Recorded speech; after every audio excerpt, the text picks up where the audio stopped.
Club today, I'd like to make sure that there are no people here who don't belong here.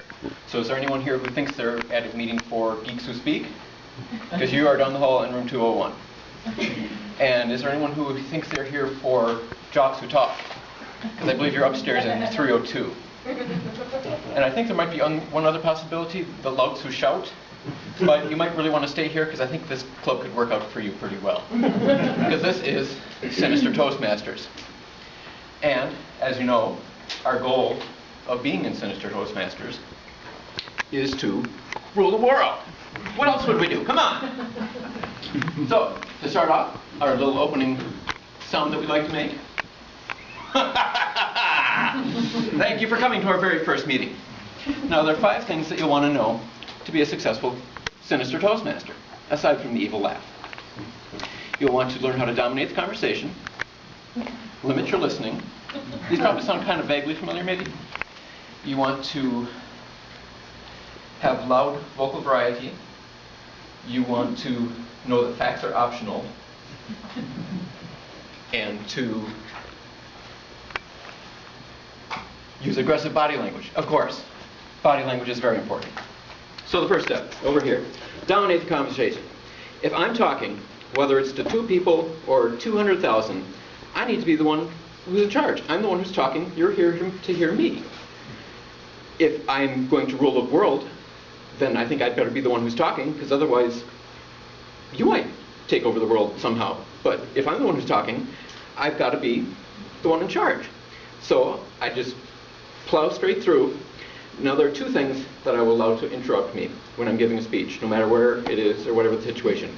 If I'm on fire, just let me know, because sometimes I get a little smoke coming up behind the ears or something, and I just check and make sure, no, okay, I think I'm fine. Could be just the steam coming out of my head. Or if my wife is on the phone, I really should take that call, because usually it's pretty important, and I'd like to hear what she has to say. So those are the 2 things. Otherwise, shut up and let me talk, because I'm the one who's out to rule the world. You are just helping me. Number 2, limit your listening. It really pretty much follows number 1. If I'm going to dominate the conversation, how can I be spending time, wasting time, listening to you? I want to know maybe if you're going to come and attack me, or if you're going to leave, or if someone's shouting, hey, dummy, you're on fire. But other than that, I want to be, you should be listening, because I'm talking. And it's probably usually a good idea to pretend that you're listening. You know, some polite nods, like maybe your teenage son might do when you're talking to him. And remember this, son? This is very important. Yeah, Dad. Yeah, And no, really, I'm talking. You got to listen here. Oh, sure, Dad. Sure. So you know how it goes. So that's limit your listening. Number 3 is to remember that facts are optional. I would say that 37% of people believe that to be true, just in their general daily lives. But even in here at Sinister Toastmasters, it's even more important that you remember that 2 or 3 facts in a speech, that's good. People recognize them and they'll say, yeah, that's true. I assume that other stuff he's talking about is true. He's dominating the conversation so much I can hardly even think, so I'll assume that everything he says is true. And really, whatever you make up after that, after you've got the audience hooked, once you're into their emotions, you can tell them that 98% of people are really loving the speech. And they'll say, I bet, why isn't it 99 or 100? But leave that little room for error there. Number 4 thing is to use aggressive body language. As Toastmasters, we all know that you shouldn't just stand here or stand with your hands in your pockets when you talk, because doesn't inspire much confidence. I want you to think more of Ron Gardenhire. When you're talking to someone, whether they're in front of you or at the end of the stadium, you know, quarter of a mile away, however far away it is, they should feel like you are in their face and you're doing whatever. If you're talking about something involving, you know, these high prices are killing me, you don't just say, these high prices are killing me. You have to actually go like, these high prices are killing me. And whatever it takes, really, because you need to tell people about, what is it, my time? That what you're talking about is what they need to listen to. The 5th thing is to use loud vocal variety. As Toastmasters, we all know that vocal variety is important. You shouldn't talk like this the whole time because people will really tune you out right away. But no, you use some loud, some high, some low, whatever. as a sinister Toastmaster, you'll want to remember that your vocal range should extend from loud to really loud. Because you're yelling at people. You're not yelling at them. You're just rousing the rabble.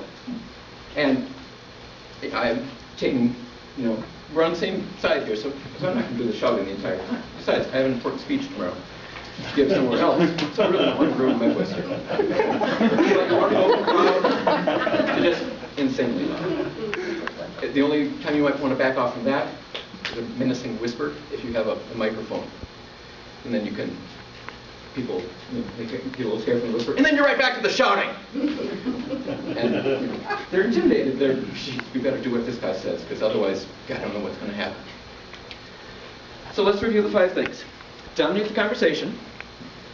Dominate the conversation. Thank you. Number 2, any guesses? Limit your listening. Limit your listening. Thank you. Sorry, what? You're obviously listening to me. And, excuse me, I'm talking. Shut up. Number 3 is... Sorry? You'll have to speak louder. We'll jump to number 5. Loud vocal variety. Loud vocal variety. Boy, do you guys need some work on that one. Okay. And there is aggressive body language. Aggressive body language! Yeah! And number 5, facts are optional. If you choose to believe that or not, that's up to you. So let's get out there and take over a playground, take over a small city, a Twins game, whatever you can do with it. Gather these things together, and pretty soon we will have taken over the world. Thank you, Sinister Toastmasters.